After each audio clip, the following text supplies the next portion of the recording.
Hello and welcome to my presentation on how I would consult, design, build and deliver training for our new recruitment system for the organization.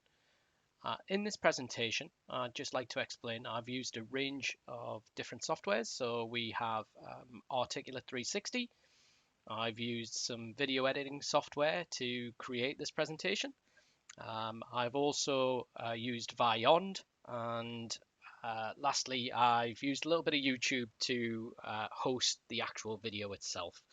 So I hope I'm demonstrating some of the skills that you require for the role. I'm also a very competent classroom-based trainer and have used all Microsoft products previously to design and deliver training. In this presentation, we're going to look at obviously the considerations I would need to take when designing, building and delivering. Also the processes I'd follow. So obviously incorporating Kolb's theory and Kirkpatrick. And lastly, we're looking at the training design for the business and end user. So first of all, though, we're going to click on next and we're going to have a look at some of the processes that I would follow to design and build this training. So we've got a bit of a jigsaw here. We've got 4 pieces, which hopefully will turn into a completed jigsaw at the end. So we're going to start with stakeholder. I would start personally here myself. And I think the first thing as a consultant is to build those relationships with the stakeholder. I think having those interpersonal skills and friendships helps us work together better. So obviously engagement is key here. Obviously, I would want to get to know them, understand their business, and also look at what their really what their success would look like for this piece of work.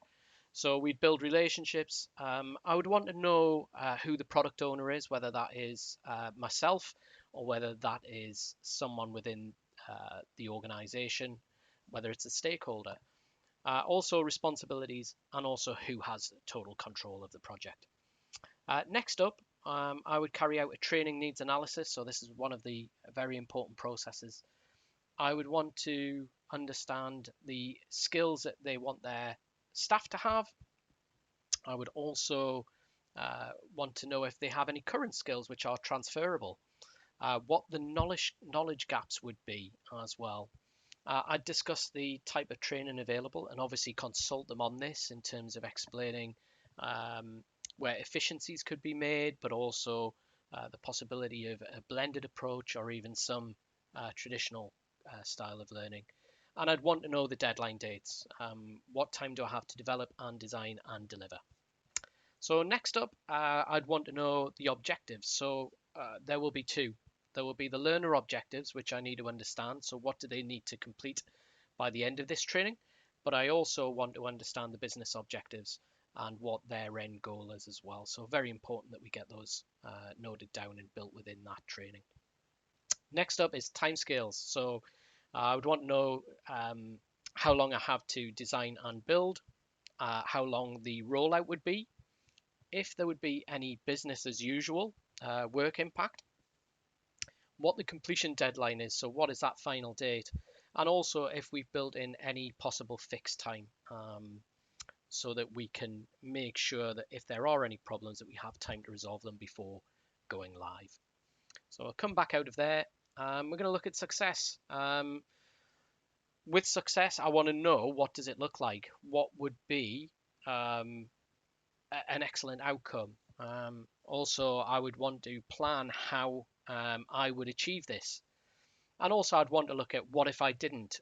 What do I need to do differently? What timescale? What fixes can I put in place to make this a more effective training material? So that is what I would do in the success stage.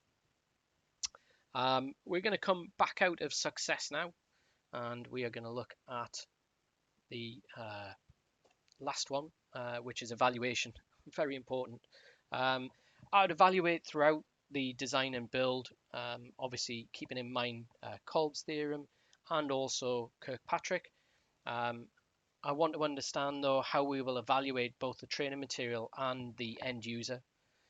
What are we evaluating in terms of, is it their effectiveness? Is it the efficiency? Is it the business outcomes? Have we made them? What work impact it would have? And also, how do I make it better? I'm going to click on the home button here, and we're going to go into design.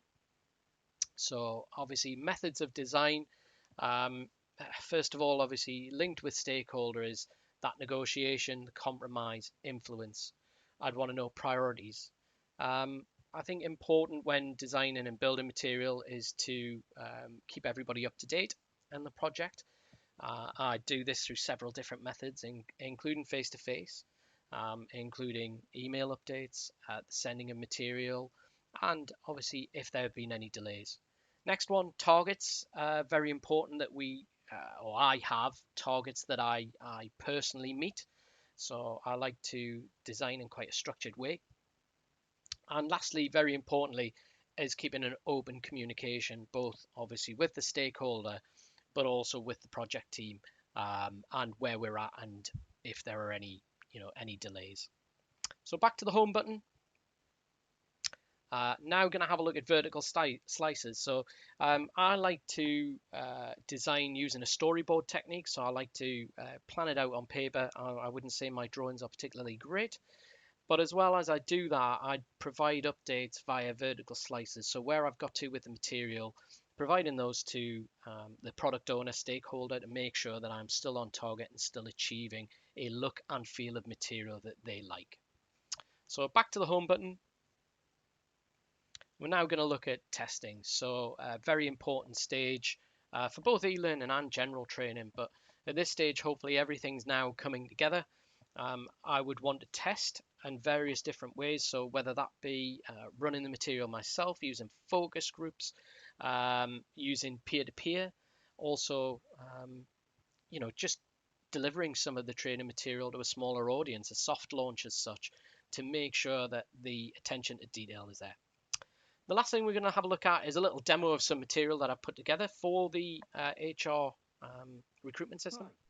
Welcome to your new recruitment system training. This training will help you navigate and use the new system to its full potential, making recruitment and management of candidates much easier than the previous system. In this module, we're going to look at how we navigate to the new system and also how we get logged in. So follow me. Click on the Avado icon. This will take you to the login page.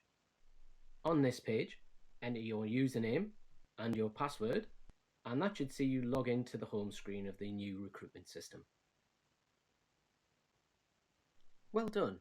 You've successfully logged into the system and completed Module 1. So I'd like to thank you for your time. I've left some time at the end of the presentation so that if you have any questions, please feel free to ask them now.